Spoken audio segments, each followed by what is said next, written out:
네덜란드 나르덴 여행 2부가 시작되었습니다. 1부에서 나르덴 성을 둘러싼 해자를 모터보트를 타고 한 바퀴 돌아보셨는데요. 2부에서는 걸어 다닙니다. 여긴 나르덴 성벽 내에 있는 벙커입니다. 지금은 다른 용도로 사용되고 있었어요. 이렇게 생긴 터널을 통해 벙커로 들어가면 한쪽으로는 이렇게 자전거 가게가 나옵니다. 옛 성의 벙커에 있는 자전거 가게라 멋지지 않나요? 우리나라 같으면 아마도 전시관을 만들었을 것이다 생각했는데요. 여기도 전시관이 있었습니다. 벙커를 통과해서 안쪽으로 들어가면 이런 공간이 나옵니다. 요새 안쪽으로 들어온 것이지요. 역시나 자전거 가게에서 놓았을 많은 자전거가 저 앞에 보이는 구멍이 벙커의 출입구고요. 우리 일행들이 요새 내부로 들어오고 있습니다. 우리나라의 성곽은 성벽 내부에 실내 공간을 만드는 경우가 많지 않은데 유럽을 비롯한 세계 여러 나라들은 대부분 내부 시설이 있는 것 같아요. 성벽을 단순히 방어 울타리로 만드는 것이 아니라 다양한 용도로 사용하는 것이죠. 왜 우리나라는 실내 공간을 많이 만들지 않았을까요? 물론 실내 공간을 안 만들면 방어력은 높아질 테니 그러한 장점 때문에 만들지 않았을까요? 다른 나라 사람들의 시선에서 볼 때 한반도의 성벽들은 너무 단순하다는 생각을 할 듯합니다. 본인들의 나라에 남아있는 성벽에 비교해서요. 아쉬움을 뒤로 한 채 다음 사진. 요새의 주변은 보셨다시피 이렇게 해자로 둘러싸여 있습니다. 안으로 들어와서 보니 정말 방어에 용이하게 생겼습니다. 성벽의 계단을 따라 올라가 보면 요새의 모습이 눈에 확 들어옵니다. 이 사진도 그렇고 이 사진도 그렇고 이 사진도 그렇고 안내판에 이 시설들에 대한 설명이 있네요. 사진으로 보신 공간들을 베스턴 터프포트라고 부르나 봐요. 그곳에 대한 자세한 설명이 쓰여 있습니다. 요새의 성벽에서 다시 마을로 들어와서 인근의 다른 방어시설을 둘러봅니다. 이 요상하게 생긴 섬이 바로 여기랍니다. 인공섬으로 외부에서 침입해오는 적군을 방어하는 시설이죠. 주변으로는 요런 시설도 있고 요런 시설도 있고 요런 시설도 있습니다. 이 시설은 벙커네요. 참고했을 것 같은데요. 무엇을 보관하던 시설이었을까요? 옆으로는 벙커의 내부 공간을 이용해서 전시관도 있고 사무실도 있었습니다. 성벽의 안쪽은 이렇게 생겼습니다. 외부로는 토성으로 튼튼하게 방어시설을 구축하고 내부에는 실내 공간을 만들어 놓아서 다양한 용도로 활용한 성이네요. 자, 이제 네덜란드의 선생님들의 안내를 받아 성 내부 마을로 들어갑니다. 앞으로 보이는 이쁘장하게 보이는 건물이 이 동네에서 유명한 호프집이라고 하더라고요. 호프집의 내부는 이렇게 생겼습니다. 호프 겸 레스토랑 정도 될 것 같은데요. 이런 음식이 나와요. 동네 맛집이라고 하는데 먹어본 느낌은 네덜란드 향토 음식점에 온 외국인이 먹는 느낌. 이 건물은 나르덴의 옛 시청사이고요. 시청 내부에 들어왔습니다. 이 그림은 옛 나르덴의 모습이래요. 성형 요새가 되기 전이네요. 1층의 모습입니다. 나르덴의 모형이 전시되어 있네요. 우리나라도 왜 시청 가면 이런 게 전시되어 있잖아요? 여기가 시청의 회의실 같은 곳인가 봐요. 여긴 2층의 모습입니다. 시청사의 모형이 있네요. 이 동네의 문화재급 건축물이었습니다. 여긴 3층인데요. 지붕에 구조재가 드러나 있어서 이 서양 건축의 구조를 이해하는 데 도움이 많이 되었어요. 중간중간 구멍난 보드를 보니 예전에 다른 구조로 사용되었던 보인 것 같아요. 나르덴시에서 간단한 만찬을 준비해 주셨는데요. 의자 없이 서서 즐기는 스탠딩 파티였습니다. 우리나라로 치면 마포 서서갈비 정도 되겠네요. 이 안주는 콘에 참치가 들어있는 건데 간편하고 좋더라고요. 건축물이 고풍스러워서 그런지 맥주와 와인, 간단한 안주가 있는 검소한 자리였지만 고급스러운 느낌이었습니다. 이제 대표가 놓여있는 또 다른 요새로 갑니다. 다시 벙커로 들어가는데요. 이 벙커의 내부는 이렇게 전시관으로 꾸며져 있어서 나르덴 성의 역사를 보여주고 있습니다. 전시관을 지나 안쪽으로 들어오면 대포가 놓여있는 공간이 있습니다. 네덜란드에서 일본의 조총을 전수해 준 거 아시죠? 바로 그 조총이 일본의 신무기로 임진왜란 때 우리나라 사람들을 엄청 많이 죽인 것입니다. 네덜란드의 대포도 홍위포라고 해서 청나라를 비롯한 아시아에 전해졌는데요. 병자호란을 일으켜 쳐들어온 청나라군이 이 홍위포로 남한산성을 공포에 떨게 하여 조선의 와의 인조가 항복을 하게 되는 거죠.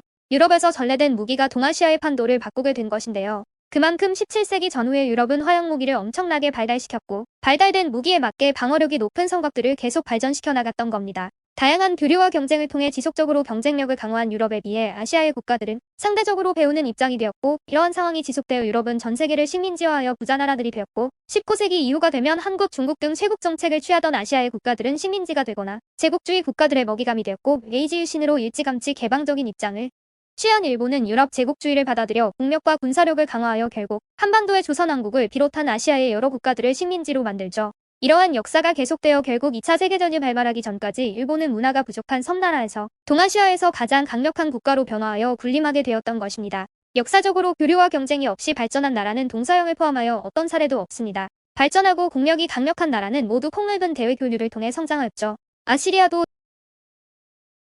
이집트도 그리스도, 로마도, 진나라도, 원나라도, 청나라도 모두 마찬가지입니다. 우리는 꼭 알아야 합니다. 교류와 경쟁이 없으면 외부와 차단하고 독단적으로 운영되면 그 어떤 조직도 성공하기 어렵다는 것이요. 국가도, 지자체도, 마을도, 회사도, 협동조합도 모두 마찬가지입니다. 요즘 우리나라 인구 절벽이다 뭐다 해서 지방의 지자체들의 죄락 때문에 고민이 많은데요. 이 점을 꼭 기억하셔야 합니다. 자, 저 네덜란드의 대포 때문에 잠시 삼천포로 빠졌는데요. 다시 본론으로 돌아가서 다음으로 찾은 곳은 나르덴 요새 방문자 센터입니다. 관광 안내소 겸 전시관 같은 곳입니다.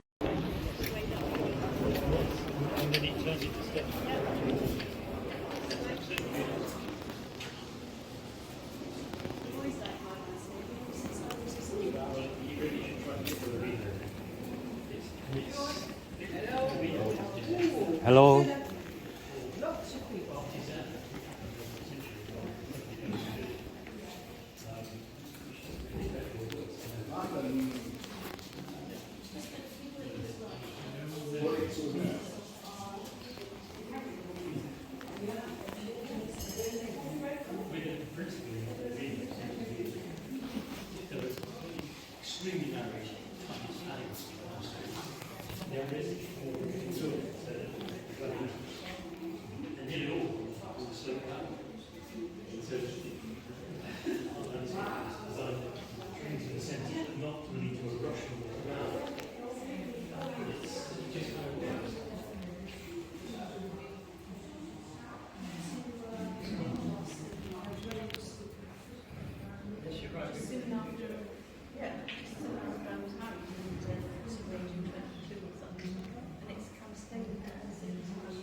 De dreiging die ervan uitgaat is in elk geval een grote probleem.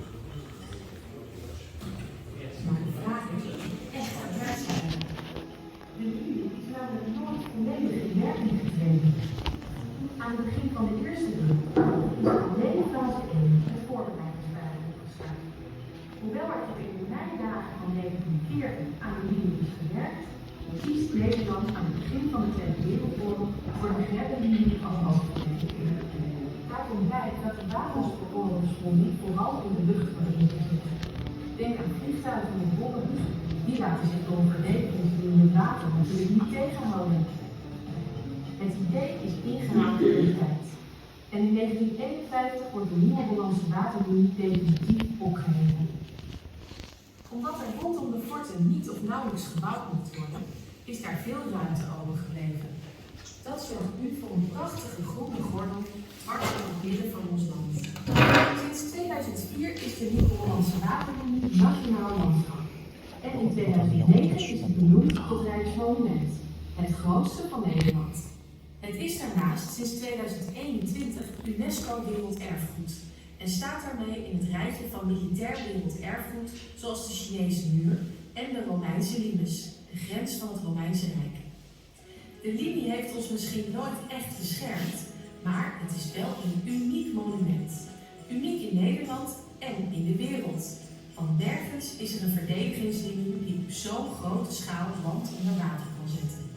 Het mooie is dat het groot... 영상관을 나와서 다음으로 이동. 이런 디스플레이가 또 있네요. 뭔지 한번 볼까요?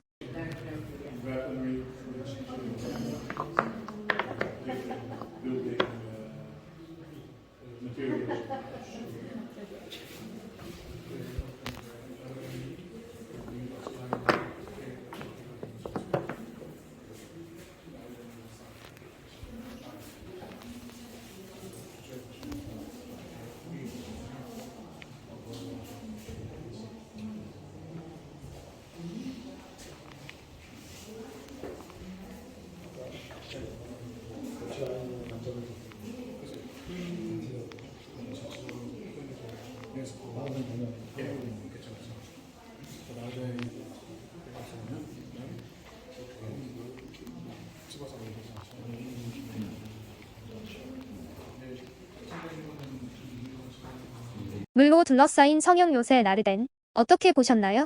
네덜란드에 가시면 암스테르담과 멀지 않은 나르덴에 한번 가보시길 추천드립니다. 나르덴 편은 여기까지입니다. 뿅.